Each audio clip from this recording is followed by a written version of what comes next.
आज आप देख रहे हैं हमारे देश की हालत। एक तरफ हिमालय जैसी पहाड़ी बन गई कर्जा के इस देश पर। लिए कर्जा का ब्याज भरने के लिए पैसा नहीं, हम सोना गिरवी रख रहे हैं। इस स्थिति में ये देश चला गया है। दूसरी तरफ विषमता इतनी बढ़ रही है, गरीब और अमीर का फैसला इतना बढ़ रहा है। कई लोग सिर्फ खाने के लिए जी रहे और कई लोग जीने के लिए खा रहे। कई लोग क्या क्या खाऊं इसलिए जी रहे और कई लोग क्या खाऊं इसलिए जी रहे।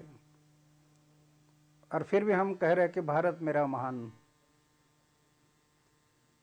तो ये स्थिति जो बन गई इस देश की, इसके लिए जनप्रतिनिधि, ऑफिसर, कई लोग जिम्मेदार है, लेकिन उसके साथ साथ हम भी जिम्मेदार है।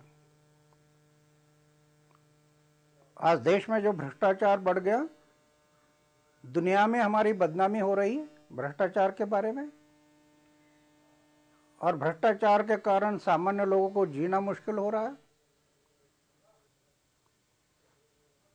पारिवारिक लोग ये भ्रष्टाचार के कारण जो महंगाई बढ़ गई, उनको अपना परिवार चलाना मुश्किल हो रहा है। इसलिए मैं अपने जीवन में 25 साल हो गए महाराष्ट्र में भ्रष्टाचार को मिटाने का कोशिश करते आया, और ये कोशिश करते करते महाराष्ट्र में 6 मिनिस्टर घर गए, 400 ऑफिसर घर गए, 7 कानून बन गए। लेकिन हमारे देश की हालत देखते हुए देश का भ्रष्टाचार को कम करना है तो जन लोकपाल बिल जैसे कानून आना जरूरी है। आज 1 साल हो गया ये जन लोकपाल बिल लाओ, कानून बनाओ, सरकार के पीछे पड़े हैं, लेकिन सरकार की मंशा नहीं है। भ्रष्टाचार मुक्त भारत निर्माण करने की सरकार की मंशा नहीं है। हमारे देश में पहली बार ऐसे हुआ, उत्तराखंड में जो लोक आयुक्त बिल आया और लोक आयुक्त का कानून बनाया। सशक्त कानून क्या होता है वो आप देखेंगे। तो ऐसे सशक्त लोक आयुक्त और लोकपाल ये दोनों इस देश में आ गए तो करप्शन खत्म होने में समय नहीं लगेगा। तो मेरी विनती है कि जिनको वोटर देना है, जिसको वोट देना है अपने, उनको पूछो क्या आप लोक आयुक्त लाने के लिए तैयार है? जैसे उत्तराखंड में लोक आयुक्त बिल लाया, ऐसे आप लाने के लिए तैयार है?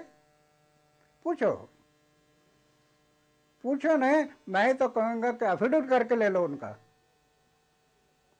कि मैं, हमारी पार्टी चुनकर आने से हम लोक आयुक्त, सशक्त लोक आयुक्त बिल लाएंगे।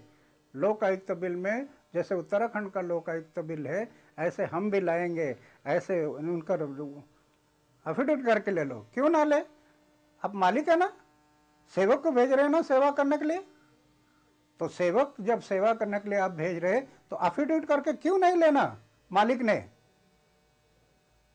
वो उसका कर्तव्य है सेवक का। तो ये इस प्रकार का, जैसे उत्तराखंड में मुझे बहुत खुशी हो गई, उत्तराखंड के मुख्यमंत्री ने एक सशक्त लोकपाल, देश में पहली बार ऐसे लोकपाल बिल लाया। ये जाति पाति धर्म वंश पैसा इसके तरफ मत देखो, इसके कारण हम बर्बाद हो गए। आज तक पैसे से सत्ता और सत्ता से पैसा, सत्ता में आने वाले लोग पैसा बंटवारा कर रहे हैं आज, और हम लोग भूल रहे हैं पैसे को। अरे ये क्या जीवन में पैसा काम में आ जाएगा? हो सकता है 4-8 दिन में वो पैसा खर्च कर दें। पैसे की तरफ मत देखो, देश के बारे में सोचो, समाज के बारे में सोचो।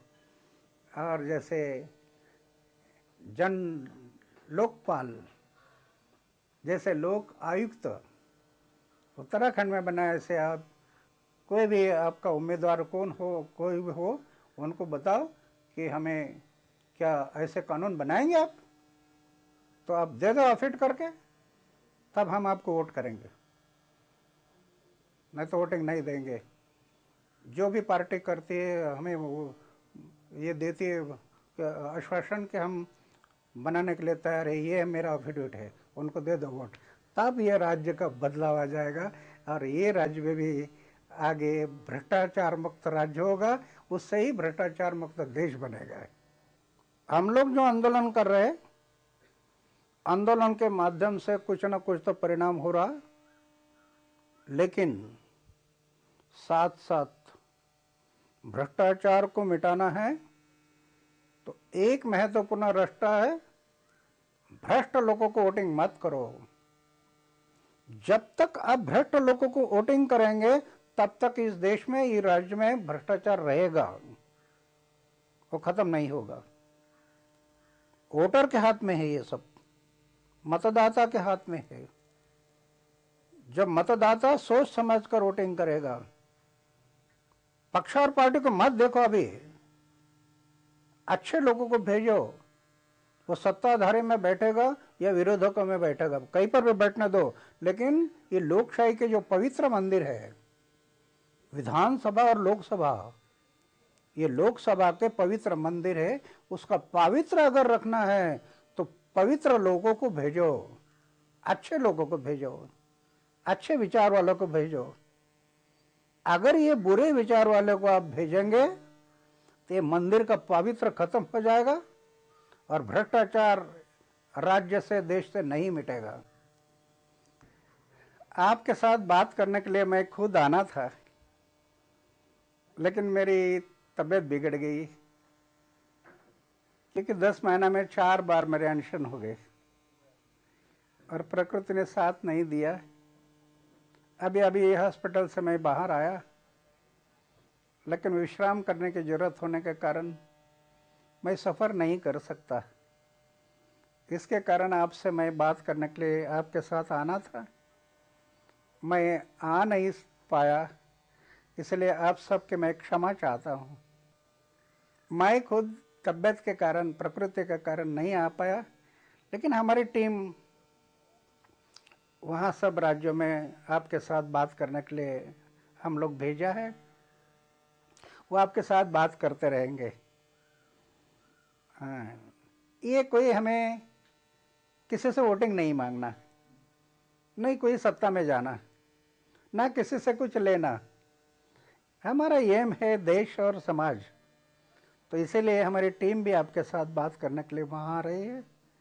लेकिन आप और हम सब मिलकर इस देश को बनाएंगे। अभी समय नहीं गया, देश को बनाएंगे हम। धन्यवाद।